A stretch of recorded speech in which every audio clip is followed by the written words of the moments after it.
Good evening. I am Dr. Matthew, and I am also involved with creation.com, which is part of Creation Ministries International. Being a medical doctor, I came here because I was very much interested in peace. And as you mentioned, peace is both internal and external. Now, personally, when I and millions of other people have found, after being convicted of our sin and repenting of it, that and having accepted and believed that Jesus Christ, the sinless man, paid the full price for my sins. He took my shame and guilt on the cross and died for me, because of which I have peace. And that peace is something which passes understanding. I want to know, would you like to take away that peace which I have, which is a peace which passes understanding? And can you answer that? Thank you. Brother, that's a very good question. He is Dr. Matthew. He's got a website and organization called Creation. He said that he found peace. He came here to attain peace. He said he got peace in Jesus Christ, peace be upon him, who died for his sins on the cross. He died for his sins on the cross. So he's asking me that would I like to take away your peace? Brother, I would never like to take away your peace. I would like to take away your false peace and make you get the true peace. I love Jesus Christ, peace be upon him. I respect him and I revere him. I want to know that do you also love Jesus Christ or not? I am asking you. Yes. Do you agree? Yeah. Do you believe that Jesus is God? Yes. Yes, brother. Now, either you get true peace or I will come to your peace. Yes. Correct? If yours is true peace, I will leave my peace and I will join you. Yes. Now you told me Jesus Christ, peace be upon him, is God. I challenge you to point out a single verse in the Bible, a single unequivocal verse from the Bible, a single unambiguous verse in which Jesus Christ, peace be upon him, himself says that I am God, or where he says worship me and I am ready to accept Christianity. You said Jesus is God. As far as Muslims are concerned, Islam is the only non-Christian faith which makes it an article of faith to believe in Jesus Christ, peace be upon him. No Muslim is a Muslim if he does not believe in Jesus Christ, peace be upon him. We believe that he was one of the mightiest messengers of Almighty God. We believe that he was the Messiah, translated Christ. We believe that he was born miraculously without any male intervention, which many modern day Christians do not believe. We believe that he gave life to the dead with God's permission. We believe he healed those born blind and lepers with God's permission. The Muslims and the Christians are going together. But the parting of ways is, as you said, that most of the Christians, they believe that Jesus Christ, peace be upon him, claimed divinity.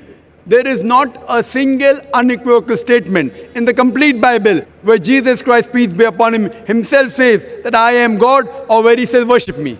If you can point out, I am ready to accept Christianity. So if he has not said that, why do you believe he is God? And where did Jesus Christ, peace be upon him, say that he died on the cross for your sins? That is the teaching of Paul. Are you following Paul, or are you following Jesus Christ, peace be upon him? Nowhere in the Bible. So my question is, when Jesus Christ never said he was God, if you love him, you have to respect him.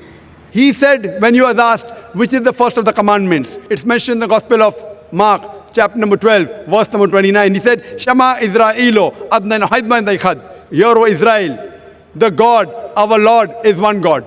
He repeated verbatim what was said by Moses earlier. Peace be upon him. So what I am asking you, if you know the teachings of Jesus Christ, peace be upon him, if you say Christian is a person who follows the teachings of Jesus Christ, peace be upon him, it is mentioned in the book of Ephesians, chapter number 5, verse number 18, that do not be drunk with wine. It's mentioned in the book of Proverbs, chapter number 20, verse number 1, that wine is a mocker. Whoever deceives has it. We Muslims, we don't have alcohol, but many of the Christians have alcohol. Furthermore, we Muslims don't have pork. It's mentioned in the Bible, in the book of Leviticus, chapter number 11, verse number 7 and 8, in the book of Deuteronomy, chapter number 14, verse number 8, in the book of Isaiah, chapter number 65, verse number 2 to 5, that you should not have pork. We Muslims don't have pork, but Christians have pork, most of them. Furthermore, Jesus Christ, peace be upon him, he was circumcised on the 8th day, according to Gospel of Luke, chapter number 2, verse number 21. We Muslims are circumcised, most of the Christians are not. If Christian means a person who follows the teachings of Jesus Christ, peace be upon him, I'm proud to say we Muslims are more Christian than the Christians themselves. So where do you follow the teachings of Jesus Christ and you say that you worship him? So brother, point out a single verse in the Bible where Jesus Christ, peace be upon him, said unequivocally that I am God or worship me. Dr. Zakir Naik, Yes, brother. my question was on peace, and I have that peace. I don't have to memorize memory purposes to prove or disagree with you. What I am sharing is that the peace which I have, because of the belief, because we are all sinners and we need a sacrifice to pay for our sins.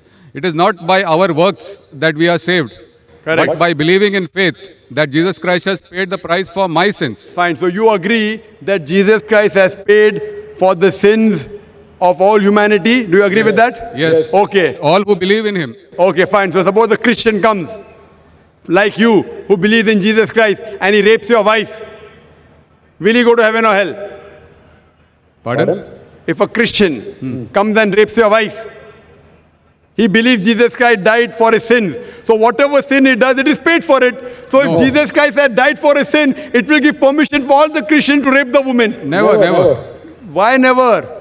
You said, Because if a person believes, brother, you told your work will not take you to heaven. It is your belief. So if you believe Jesus Christ died for your sin, and if you commit rape, if you rob, if you oppress other people, will you go to heaven? he is not a Christian if he does that, simple. But he believes in Jesus Christ. There are many Christians who I know. That means it's a wrong belief. Because Correct? Correct. In the Bible also it is written that even the devils believe in Jesus Christ, but they Correct. don't follow him. Correct. They don't. Do you follow Jesus Christ? Peace be upon him. Are you circumcised? Yes, sir. Are you circumcised? Are you? Circumcised. No, I am not circumcised. So why don't you follow Jesus Christ? Peace be upon him. Jesus Christ was circumcised on the 8th day. You're a doctor, correct? Yes. You know that circumcision is beneficial medically. So that was If not in my hands. It was in my parents' hands. So you can do it now also, no problem. Sure. If you want, I'll help you. Point number one. Point number two. Do you have pork, brother? No. You don't have pork. Why? It's mentioned in the Old Testament. Correct. And God has mentioned it. Do you have That it's not- intoxicant? Do you have alcohol? No. Fine. Do you believe Jesus is God? Jesus Christ is God, came on the earth as a human being. Where it is mentioned? Which verse of the Bible? Tell me. Which verse of the Bible? Where? Which verse of the Bible? Which verse of the Bible where Jesus Christ himself says he's God? Suppose someone tells you are God. Will you believe you're God? Someone says I am God. Will I believe? Point to be noted is that Jesus Christ never claimed divinity. In fact, if you go to the Gospel of Matthew, chapter number 19, verse number 16 and 17, there's a person who comes to Jesus Christ and says, "Good master, what good things should I do so that I enter eternal life?" So Jesus Christ, peace be upon him, says, "Why thou callest me good?" Leave aside God. Why thou callest me good? There's only one good, and that is a God in heaven. And if you want to enter eternal life, you keep the commandments. He never said that if you want to go to paradise, you believe I'm God. He never said that you believe that I died on the cross for your sins. He said if you want to go to paradise, you keep the commandments. And the commandments are what? You should not rob, you should not have alcohol, you should not covet your neighbor's wife. Commandments, the deeds. The deeds will take you to paradise. Jesus Christ never said he was God. So why are you saying that Jesus is God, peace be upon him? You are not following his teachings also. I didn't say that Jesus Christ is God for this argument. I just said that I have the peace in my heart, and that peace I want to share. Brother, there are many people, you know, there's a Satan worshipping cult. Do you know that? Are There you many aware? Satan worshipping cults. Correct. So they get peace by worshipping Satan. But that is false peace. Therefore, I want to take you out from false peace and make you enter true peace. What you're saying is peace is actually not peace. You are worshipping a false God. Jesus Christ, peace be upon him, never said he was God. So because they're worshipping a false God and you're in the false peace, like people worship Satan and yet they think that they're on the right track, I want to get you out of the false peace and get you into true peace. Because I consider myself to be a true Christian. If Christian means a person who follows the teachings of Jesus Christ, peace be upon him, then I'm more Christian than the Christians themselves. Do you know Jesus Christ, peace be upon him, said in the Gospel of John, chapter number 16, verse number 12 to 14, I have many things to say unto you, but ye cannot bear them now. For he, when the Spirit of truth shall come, he shall guide you unto all truth. He shall show you things to come. He shall glorify me. Now, which man, which prophet after Jesus has ever glorified Isa alayhi salam? Jesus Christ. It is Prophet Muhammad, peace be upon him. So this prophecy of Prophet Muhammad, peace be upon him, is mentioned in your Bible. There are several quotations. I am asking you, why don't you follow the instruction of Jesus Christ, peace be upon him? And why don't you follow Prophet Muhammad, peace be upon him? What kind of a Christian are you? Do you mean to say that I don't follow the teachings of Christians? Not at all. I'm giving you quotations with reference. You go back home and check the Bible with references. You are not a true Christian. I am a true Christian. It's easy to judge, brother. Easy, very easy. I'm giving you with quotation. What you're saying, you have not given a single quotation. I challenge your doctors of divinity. Doctors of divinity of Christendom. Anyone, get your doctors of divinity. If you say you don't have the knowledge, get your doctors of divinity. Who's the best in the world? And let us have a dialogue. Sure. But the person should be powerful, not just a roadside person. A person who can attract people. A person who has a following. You get the best one that you have in India. Best one that you have in the world. And we'll have a dialogue. Yes, And you can ask him. And you ask him all the questions I've asked. That where is it mentioned in the Bible? Any unequivocal statement where Jesus Christ, peace be upon him, himself says that I am God, or where he says worship me. I, Dr. Zakir Naik, I am immediately accepting. If you can point out from any version of the Bible, any unequivocal statement, any unambiguous statement where Jesus Christ, peace be upon him, himself says that I am God, or worship me, I am ready to accept him to be God. But there's no statement. So what you are doing is you are not following the teachings of Jesus Christ, peace be upon him. It is the teachings of the church, not of Jesus Christ, peace be upon him. So therefore I request you, brother, that please leave the false peace and enter into true peace. The true peace is submitting your will to God. God who created Jesus Christ, peace be upon him, not a false God. Jesus Christ, peace be upon him, was a messenger of God, but he was not God. Hope that answers the question.